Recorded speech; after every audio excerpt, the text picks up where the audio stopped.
আমাকে ধোঁকা দিলে, এত বড় ধোঁকা। আমি তোমার কি করেছিলাম যে তুমি আমাকে এইভাবে ব্যবহার করলে? মনু নামের একটা ঘাস ফড়িং ছিল, খুবই আলসে প্রকৃতির। দিনভর এদিক ওদিক খালি লাপাঝাপা করতো আর শুধু শুয়ে থাকতো। তারপর একদিন যেই ও ঘুম থেকে উঠলো, দেখলো যে খুব সুন্দর ঘুম হয়েছে। আরে আরে বাপ রে, কত সুন্দর একটা ঘাস ফড়িং! এ কোথা থেকে এলো? আজ পর্যন্ত তো আমার চোখে পড়েনি। আরে ও ঘাস ফড়িং, এইভাবে কি দেখছো? আগে কি কখনো সুন্দরী ঘাস ফড়িং দেখোনি নাকি? ওয়ে হয়ে আমার জান, আমার তো বড় কৃপা আছে যে তোমার মতো সুন্দরী আমার সাথে কথা বলছে। আমি তো ভাবলাম এত সুন্দরী ঘাস ফড়িং কাউকে পাত্তাও দেবে না। সত্যি বলবো, আমি কিন্তু তোমার প্রেমে পড়ে গেছি। বড় এসেছে। মনু মিনুর প্রেমে পড়ে গিয়েছিল আর ও সব সময় ওর আগে পিছে ঘুরে বেড়াতো। মিনুও ওকে মনে মনে চাইতে লাগছিল। তারপর একদিন, মিনু, আমি তোমাকে বিয়ে করতে চাই।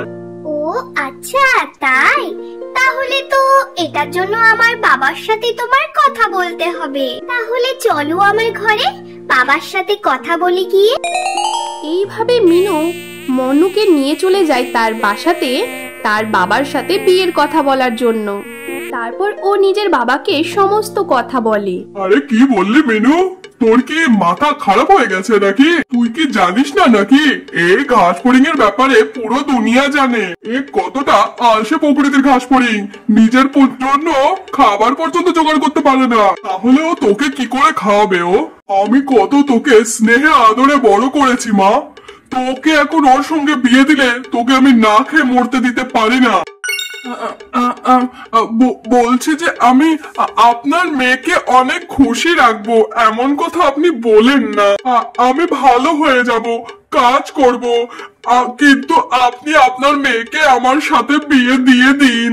হ্যাঁ বাবা, তুমি মনুকে একটা সুযোগ তো দাও, বলা তো যায় না, ও ভালো তো হয়ে যেতে পারে।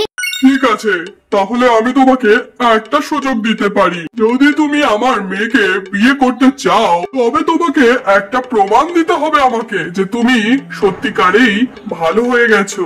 এর জন্য তোমাকে এটা করতে হবে যে এইবারে ঠান্ডার সমস্ত খাবার তোমাকে জোগাড় করে রাখতে হবে। এটা করতে তুমি যদি সফল হয়ে যাও, তাহলে আমি মিনুর সাথে তোমার বিয়ে দিয়ে দেবো।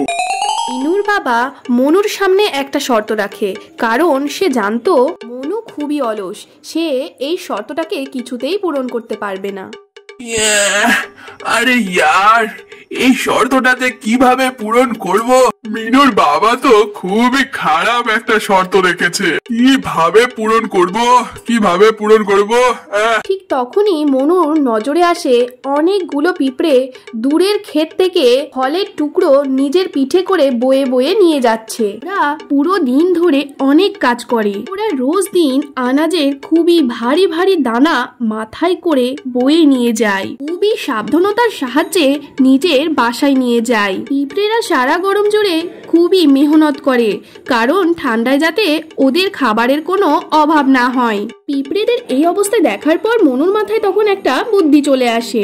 আরে আমার মাথায় কেন আগে এই বুদ্ধিটা এলো না? এখানে এতগুলো পিঁপড়ে আছে, এদের মধ্যে কাউনো একটা পিঁপড়েকে আমি প্রেমের জালে বসিয়ে নি, তাহলে আর আমাকে কোনো মেহনত করতে হবে না, আর সারা শীতের জন্য খাবারের জোগাড়ের চিন্তাও করতে হবে না।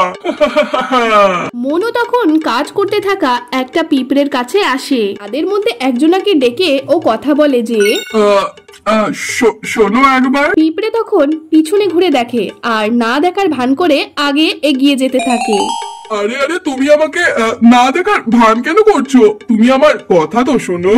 হ্যাঁ বলো, জলদি বলো কি বলতে চাও, নয়তো আমার সাথীরা আমার থেকে অনেকটা এগিয়ে চলে যাবে আর আমি তখন দল হারা হয়ে যাব। আমি তোমাকে এখানে অনেকদিন ধরে কাজ করতে দেখছি। হ্যাঁ, আর আমিও তোমাকে এখানে রোজ দিন আলসেমি অবস্থায় দেখি। আরে তুমি আমাকে ভুল বুঝো না, আমি তো রোজ দিন তোমাকে দেখার জন্য বসে থাকি। আমাকে দেখার জন্য বসে থাকো, কিন্তু কেন?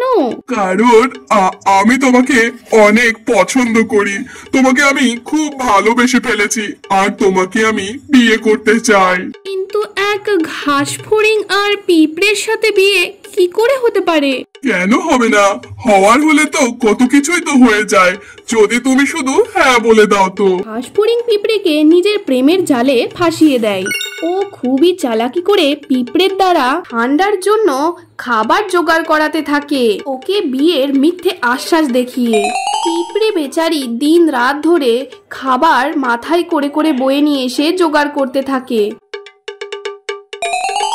এখনো আমাকে অনেক খাবার জোগাড় করে রাখতে হবে, তাহলে গোটা শীতে বসে বসে আমি আর মনু খাবারগুলো খেতে পারবো। পিঁপড়েরা খাবার জোগাড় করতে থাকে, হয় নিজে পাতার উপরে শুয়ে থাকে, আর নয়তো দিন রাত শুধু লাপাঝাপা করতে থাকে। তারপর একদিন পিঁপড়ের একটা সাথী ওর সাথে দেখা করতে আসে। আরে শোনো, এটা তুমি কি করছো? নিজের সাথীদেরকে এইভাবে ছেড়ে দেওয়া তুমি ঠিক করলে না। তুমি ওই ঘাস ফড়িং এর কথা শুনে খুবই ভুল কাজ করেছো। না, আমি তো কোনো ভুল কাজ করছি না, শুধুমাত্র গোটা শীতের খাবারটা জোগাড় হয়ে যাক, তারপরে আমি আর মনু বিয়ে করে নেব। আর মনু তো আমাকে খুব ভালোবাসে। শোনো, ও কিন্তু তোমাকে বোকা বানাচ্ছে। তুমি এত অবুঝ কি করে হলে? তুমি কি কিছুই বুঝতে পারছো না? ও যদি তোমাকে ভালোই বাসতো তাহলে কি তোমাকে একা একা খাবারের জোগাড় করতে দিত? ও তো তোমার সাহায্য করত। ও তো নিজে সব সময় আরামই করতে থাকে। দেখবে ও তোমাকে পরে ধোকায় দিয়ে দেবে। তোমার নিয়ে ফায়দা উঠিয়েছে ও। তুমি কিন্তু একদিন পস্তাবে। কি হয়েছে তোমার? আজকে তো তোমাকে খুব চিন্তিত লাগছে। আজকে আমার সাথে এক সাথী দেখা করতে এসেছিল, আর ও আমাকে বলল যে তুমি নাকি আমাকে বোকা বানাচ্ছ, আমাকে ভালোবাসো না, আমাকে তুমি ধোকা দেবে। তুমি অন্যের কথা বিশ্বাস করবে নাকি আমাকে বিশ্বাস করবে? আমি তো তোমাকে অনেক ভালোবাসি, কারোর কথায় কান দিও না। এটা বলার পর মনু নিজের মনে মনে ভাবতে থাকে যে একবার শুধু গোটা শীতের খাবারটা জোগাড় হয়ে যাক, তারপরে আমি মিনুকে বিয়ে করে নেব, আর তোর দিকে তো তাকাবোই না আর। এইভাবে যখন পিঁপড়ে গোটা শীতের খাবার মনুর বাসায় জোগাড় করেই ফেলে, মনু তখন ওই মিনুর বাবার বাসায় গিয়ে মিনুর সাথে বিয়ের সম্বন্ধ করতে চলে যায়। আমি আপনার শর্তটা রেখেছি, আমি সমস্ত শীতের খাবার জোগাড় করে ফেলেছি, এবার আপনার কথা মতো আমার আর মিনুর বিয়েটা আপনি দিয়ে দিন। মিনুর বাবার মনে হয়েছিল যে মনু তার শর্তটা রাখতে পারবে না, কিন্তু তার কথা মতো এখন সেই শর্ত অনুযায়ী মনুর সাথে মিনুর তো বিয়ে তাকে দিয়েই দিতে হলো। কিন্তু মিনুর বাবা তো জানতো না যে মনু কিরকম ভাবে ধোকা দিয়ে ওর মেয়েকে বিয়ে করে নিয়েছে। মনু তারপর বিয়ে করে মিনুকে তার বাসায় নিয়ে চলে আসে। হ্যাঁ, এই তো এখন সমস্ত শীতের খাবার আমার জোগাড় হয়ে গিয়েছে। এখন আমি মনুর কাছে আমাদের বিয়ের কথা বলতে যাব। পিঁপড়ে যখন ওর বাসায় ওদের বিয়ের কথা বলতে আসে, তখন ও দেখে যে মনু আগে থেকেই বিয়ে করে বসে আছে। পিঁপড়ে ওইসব দেখে তো খুবই দুঃখিত হয়ে পড়ে। মনু, তুমি আমাকে ধোকা দিলে, এত বড় ধোকা। আমি তোমার কি করেছিলাম যে তুমি আমাকে এইভাবে ব্যবহার করলে? তুমি আমাকে দিয়ে ব্যবহার করলে, তুমি সারা শীতের খাবার আমায় দিয়ে জোগাড় করে নিলে, ভালোবাসা আর বিয়ের আশ্বাস দেখালে, আর বিয়ে করে নিলে অন্য কারোর সাথে। ক্ষমা করে দেবে বোকা পিঁপড়ে। তোর কি মনে হয়েছে আমি তোকে বিয়ে করব? কখনো ঘাস ফড়িং এর সাথে পিঁপড়ের বিয়ে শুনেছো? তুমি ঠিকই বুঝেছো, আমি তোমাকে শুধুমাত্র ব্যবহার করেছি। এখন যাও এখান থেকে, বেরিয়ে যাও।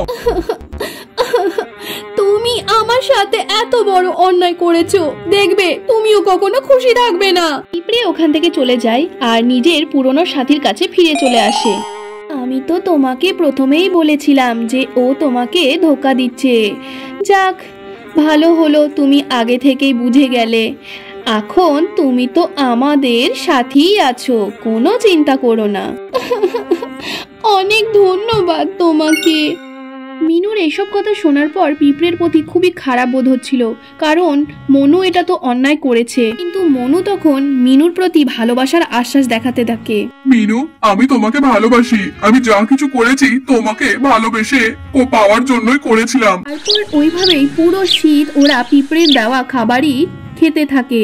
আর সমস্ত খাবার শেষ হয়ে যাওয়ার পরে হরিণ শুধু আরামই করে যায়, কোনো কাজই করতে থাকে না। তখন মিনু ওকে কাজ করার কথা বললেও ও কুড়ের মতো শুয়ে বসেই থাকে। মিনু, তুই চল আমার সাথে।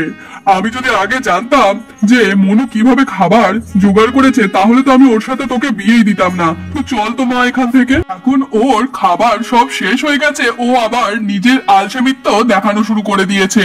হ্যাঁ বাবা, চলো এখান থেকে। আমিও আর এর সাথে থাকতে চাই না, পুরো একটা ধোঁকাবাজ ছেলেও। তুমি আমায় ছেড়ে চলে যেও না, আমি তোমায় ছেড়ে থাকতে পারবো না। মনু মিনুকে রাখার জন্য অনেক চেষ্টা করতে থাকে, কিন্তু মিনু তার বাবার সাথে নিজের বাসায় ফিরে চলে যায়। তখনই মনু বুঝতে পারে যে ও পিঁপড়ের সাথে কত বড় অন্যায় করেছে। তারপর ও পিঁপড়ের কাছে ক্ষমা চাইতে চলে যায়। কি ব্যাপার, তুমি এখানে কি করছো? আমার ভুল হয়ে গেছে, তুমি আমাকে ক্ষমা করে দাও। মাফ চাইছো তুমি? মাফ? তোমাকে তো কখনোই আমি মাফ করতে পারবো না। আমার সাথে তুমি যা অন্যায় করেছো এটার কখনো ক্ষমা হয় না। আর তুমি আমার সাথে যেমন করেছো তুমিও ঠিক তেমনই সাজা পেয়েছো। যেমন কর্ম তেমন ফল। পিঁপড়ে মনুকে একেবারের জন্য ক্ষমা করে না। এরপর মনুর কাছে না থাকলো পিঁপড়ে আর না থাকলো মিনু।